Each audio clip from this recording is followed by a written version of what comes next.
자, 오늘 성경 말씀입니다. 예레미야서 6장 3절에서 15절입니다. 제가 먼저 봉독하겠습니다.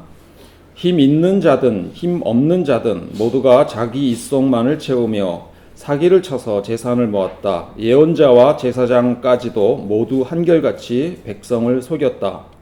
백성이 상처를 입어 앓고 있을 때에 괜찮다 하고 말했으나 괜찮기는 어디가 괜찮으냐. 그들이 그렇게 역겨운 일들을 하고도 부끄러워하기라도 하였느냐. 천만에 그들은 부끄러워하지도 않았고 얼굴을 붉히지도 않았다. 그러므로 그들이 쓰러져서 시체 더미를 이룰 것이다. 내가 그들에게 벌을 내릴 때에 그들이 모두 쓰러져 죽을 것이다. 나 주의 말이다. 아멘. 자, 오늘 설교 제목은 거룩한 불만족입니다. 자, 매트릭스라는 유명한 영화가 있습니다. 모피어스라는 인물이 주인공 네오에게 빨간 약과 파란 약을 선택하게 합니다. 빨간 약은 고통스러운 진실의 세계를 깨우치는 것이며 파란 약은 진실을 모른 채 망상의 세계를 평화롭게 살아가는 삶입니다. 자, 여러분은 어떤 약을 먹겠습니까? 진실의 빨간 약을 먹겠습니까? 아니면 평화의 파란 약을 먹겠습니까? 오늘 설교 주제는 사실 책을 읽다가 주제를 선정을 했습니다. 로널드 퍼서의 마음 챙김의 배신이라는 책입니다. 영어 제목은 Make Mindfulness인데요. Mindfulness가 마음 챙김이란 뜻인데 맥도날드처럼 상업화된 마음 챙김이란 뜻으로 비꼬는 말입니다. 부제가 이렇게 붙어 있습니다. 명상은 어떻게 새로운 자본주의 영성이 되었는가? 사실 용어를 좀 혼용해서 사용하고 있긴 하지만 명상과 마음 챙김이라는 단어는 살짝 다른 개념인데요. 명상은 마음을 훈련하는 행위이고 마음 챙김은 그 훈련을 통해 길러내는 깨어있는 마음의 자질이라고 합니다. 둘 다 불교 용어입니다.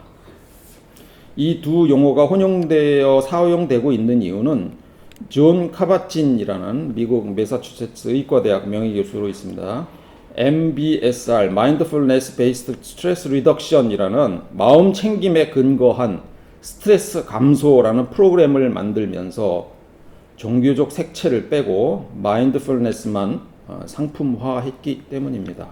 8주 과정으로 이 프로그램을 여러 기업에 판매하고 있습니다. 이 책은 마음 챙김의 상품화에 대해 비판하고 있는데요. 이게 우리 기독교인 관점에서 조금 성찰해 볼 내용이 있어서 이 주제를 선택을 한 겁니다. 원래 마음 챙김이란 것은 내 마음의 상태를 메타인지적으로 통찰하고 또한 고통의 원인으로부터 자유로워지는 것을 목표로 합니다. 예를 들어 내가 화가 날 때 화를 폭발시키는 것이 아니라 나 자신을 관찰하는 거죠. 아, 지금 내 안에 화라는 뜨거운 감정이 올라오고 있구나. 그래서 마치 제3자가 내 마음을 들여다보는 것처럼 그렇게 관찰하는 겁니다. 이것이 메타인지적 통찰이죠. 그리고 나서 생각하는 겁니다. 이 화의 원인이 무엇인지. 화가 내 욕심 때문에 생긴 것이라면 이것을 확인하게 되면 이제 욕심을 내려놓기로 하면서 내 감정을 제어할 수 있게 되는 겁니다.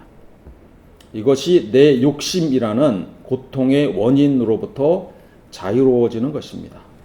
예를 들어서 자식이 너무 말을 안 들어서 속상합니다.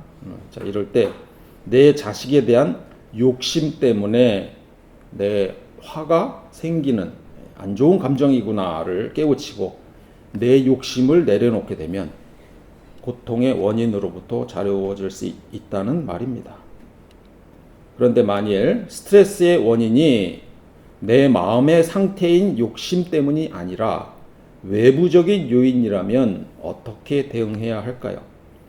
불교에서는 고통스러운 상황이 발생했을 때 명상을 도피처로 삼는 것이 아니라 고통을 덜어주기 위해 행동하는 것이 진정한 불교적 대응이라고 합니다. 그런데 이 상업화된 마음 챙김, 맥 마인드풀니스는 메타인지적 통찰까지만 합니다. 그러니까 예를 들어 화라는 감정을 알아차리게 되면 내 감정과 어떤 심리적인 갭을 내가 만들게 되고 그 자체로 스트레스나 고통, 통증 완화에 효과가 있다는 얘기입니다. 이 책에서 저자가 지적하는 상업화된 마음 챙김의 문제점들을 제가 간단히 좀 정리해서 말씀드려 보겠습니다. 이것은 스트레스의 원인이 외부에 있어도 문제의 원인을 개인의 문제인 주의력 결핍이나 부정적 사고 등으로 돌린다는 것입니다. 그래서 문제의 원인이 외부적, 구조적 문제에 있다는 것을 개인이 생각하지 못하게 만듭니다. 결과적으로 고통을 유발하는 환경을 개선하려는 노력보다 그 환경에 순응하고 적응하도록 돕는 도구로 이 마음 챙김이 전락해버리고 말았다는 겁니다. 따라서 기업들은 직원들의 복지보다는 생산성 향상, 집중력 강화, 그리고 번아웃 방지를 위해 마음 챙김을 도입하는 데 급급합니다.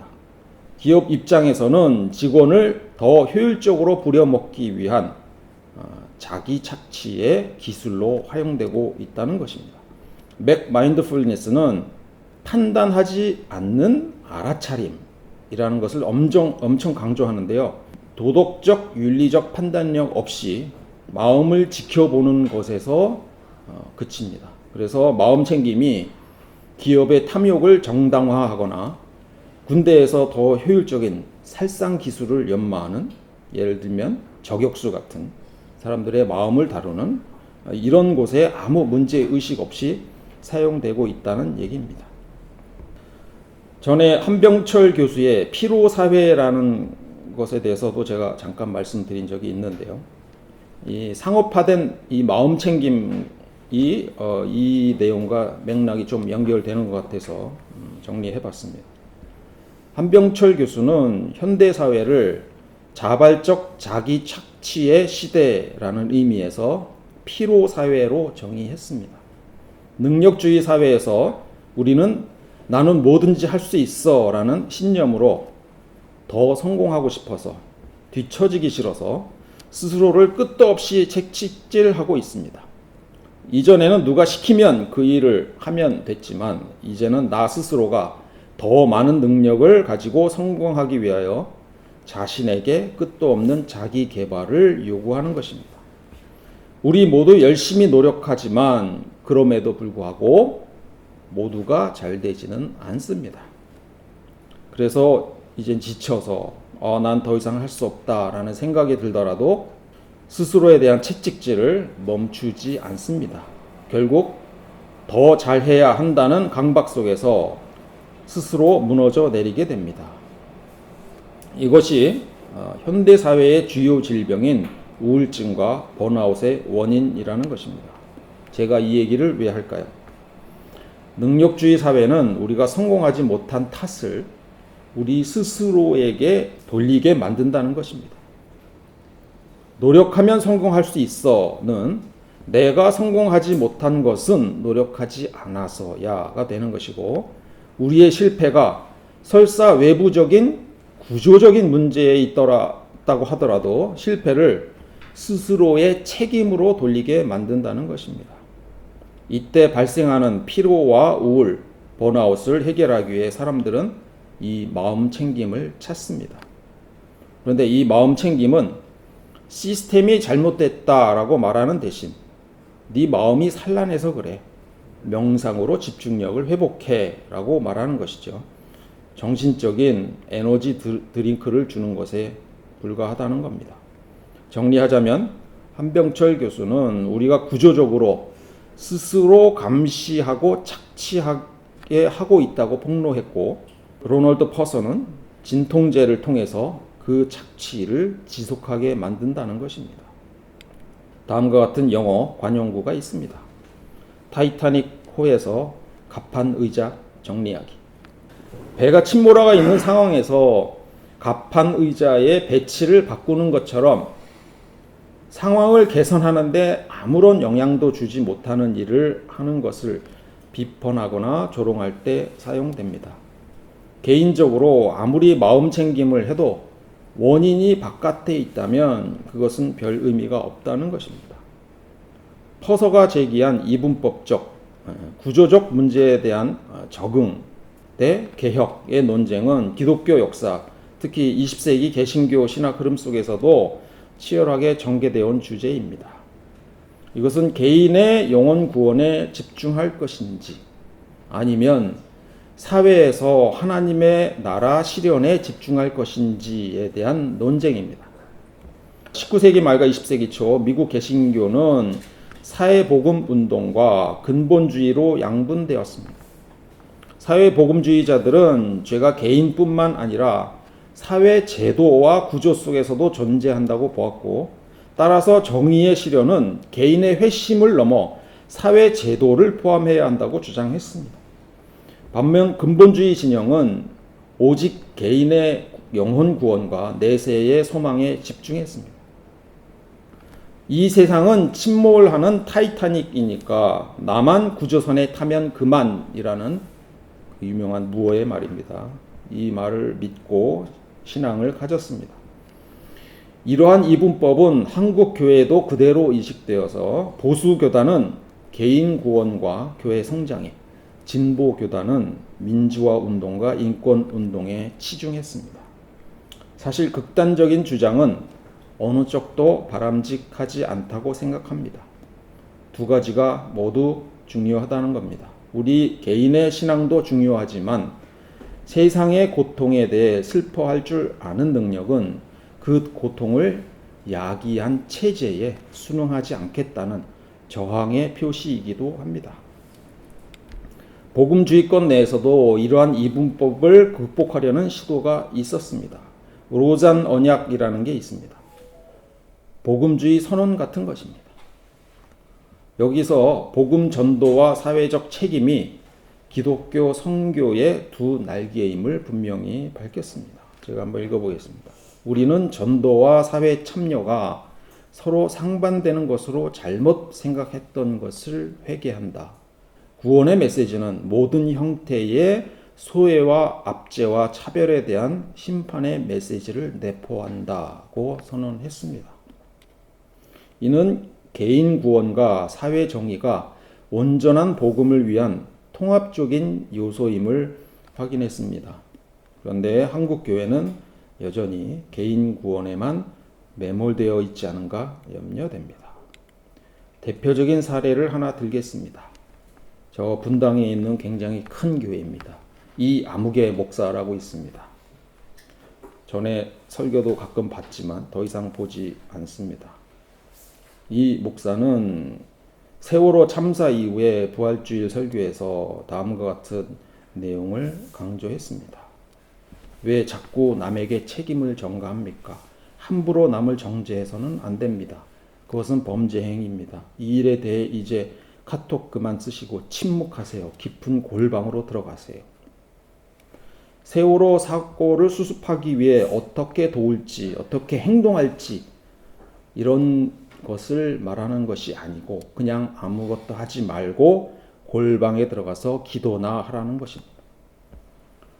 나중에 이 목사는 섣부른 분석이나 정죄를 자제하고 하나님 앞에서 자신의 죄를 성찰하는 영적 각성이 필요하다는 뜻이었다고 변명했지만 여전히 이런 구조적인 문제점에 대해서 침묵하라고 한 그 의미는 변명이 되지 않고 있습니다. 작년 12.3 계엄에 대해서도 설교 시간에 언급했는데요. 하나님 자꾸 사분오열 이런저런 상처들이 자꾸 양산되는 이 시대에 네가 옳은지 내가 옳은지 하나님만 아십니다. 네가 옳은가 내가 옳은가 판단은 좀 유보하고 기도하자고요. 같이 이렇게 설교했습니다. 명백한 불법 계엄 사태가 발생했는데도 아무 판단하지 말라는 겁니다. 그저 골방에서 기도하라는 것이 그의 태도입니다. 사회적 문제, 기도 구조적 문제는 아무런 신경 쓰지 말라는 겁니다. 이태원 사태 때도 이와 거의 유사한 메시지를 냈었습니다. 딱 맥 마인드풀니스입니다. 광운대 앞에 전에 오래전에 횡단보도에 신호가 없었습니다. 어느 날 사고가 났습니다. 1톤 화물차가 여학생을 쳤습니다. 횡단보도에서. 제가 직접 본 사고입니다. 그리고 나서 얼마 후에 신호등이 생겼습니다. 이게 정상 아닌가요? 문제가 생기면 피해자에 대한 회복도 도와야 하지만 더 이상 추가적인 사고가 일어나지 않는 체계적인 시스템적인 대책도 같이 필요합니다. 오늘 성경 말씀 본문을 좀 보겠습니다. 오늘 성경의 배경은 주전 600년경입니다. 남유다 왕국 말기입니다. 북방에서는 신흥 제국, 여기 큰 나라로 되어 있는데요. 바벨론 제국이 무서운 기세로 남하하고 있었습니다. 이 상황을 이렇게 쓰고 있습니다.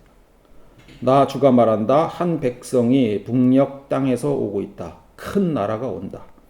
저 먼 땅에서 떨치고 일어났다. 그들은 활과 창으로 무장하였다. 난폭하고 잔인하다. 그들은 바다처럼 요란한 소리를 내며 군마를 타고 달려온다. 딸 시오나, 그들은 전열을 갖춘 전사와 같이 너를 치러 온다. 이미 주변 국가들이 무너지고 있었고 유다의 멸망도 코앞에 닥친 국가적인 비상사태였습니다. 이 상황에서 예레미야는 북방에서 군대가 쳐들어올 것이라고 경고하며 회개와 사회개혁을 촉구했습니다. 그러나 사람들은 이 경고를 재수없는 소리나 지나친 비관론으로 치부했습니다.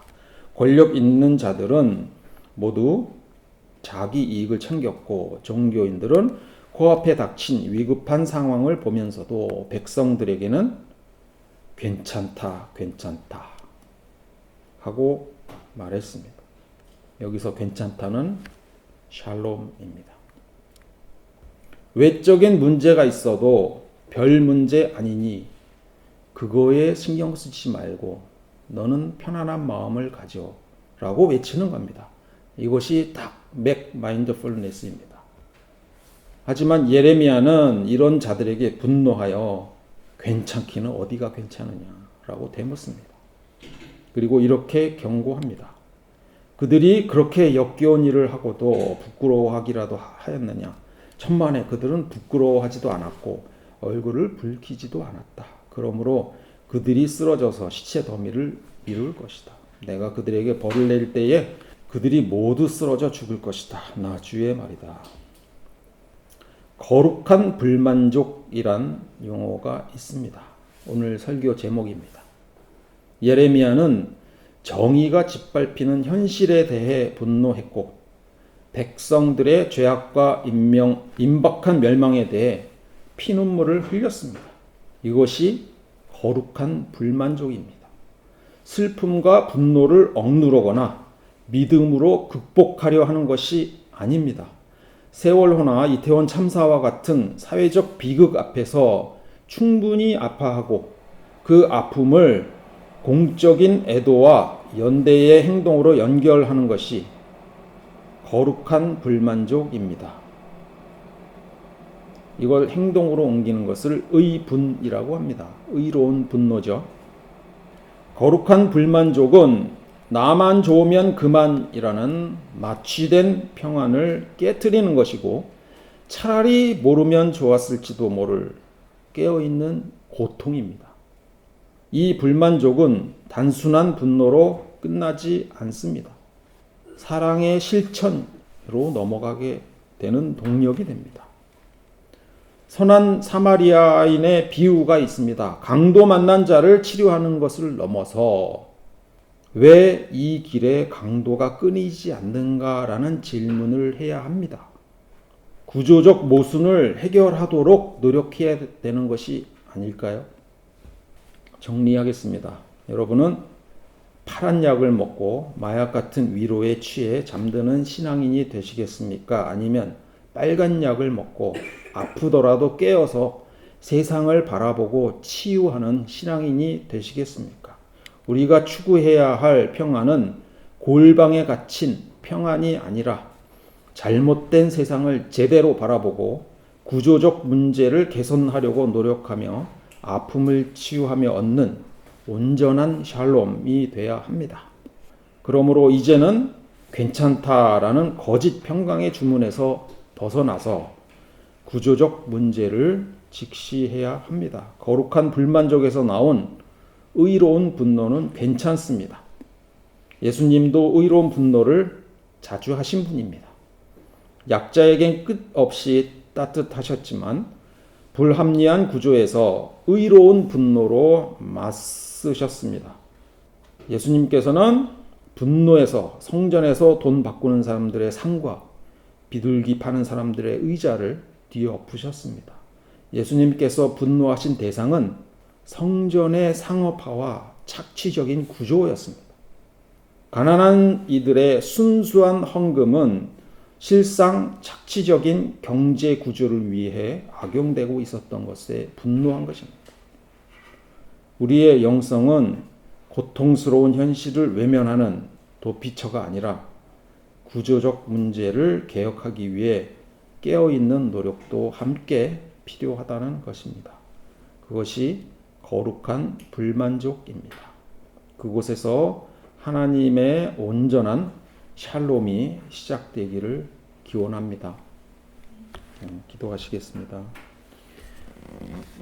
사랑과 정의의 하나님 아버지, 저희가 종종 평안이라는 달콤한 유혹에 빠져 세상의 고통과 불의에 눈 감고 괜찮다, 평안하다는 거짓된 주문을 스스로 외우며 안주하지는 않았는지요.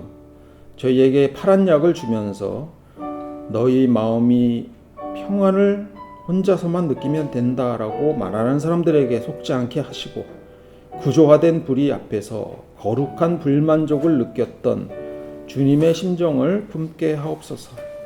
우리의 골방의 기도가 광장의 실천으로 연결되게 하시고 구조를 개혁하고 이웃을 사랑하는 실천에도 큰 의미가 있다는 것을 깨닫게 해주세요. 약자에게는 따뜻했고 구조적인 문제에 의로운 분노를 보여주신 예수님을 기억하게 하옵소서. 주님의 온전한 샬롬의 평화가 우리에게 임하기를 간절히 기도드립니다. 오늘 예배에 참석하고 귀한 헌금을 주님께 드렸습니다. 그 마음을 귀하게 여기어 주시고 아름다운 공동체를 만들어 가는데 귀하게 사용하게 해주세요. 예수님 이름으로 기도드립니다.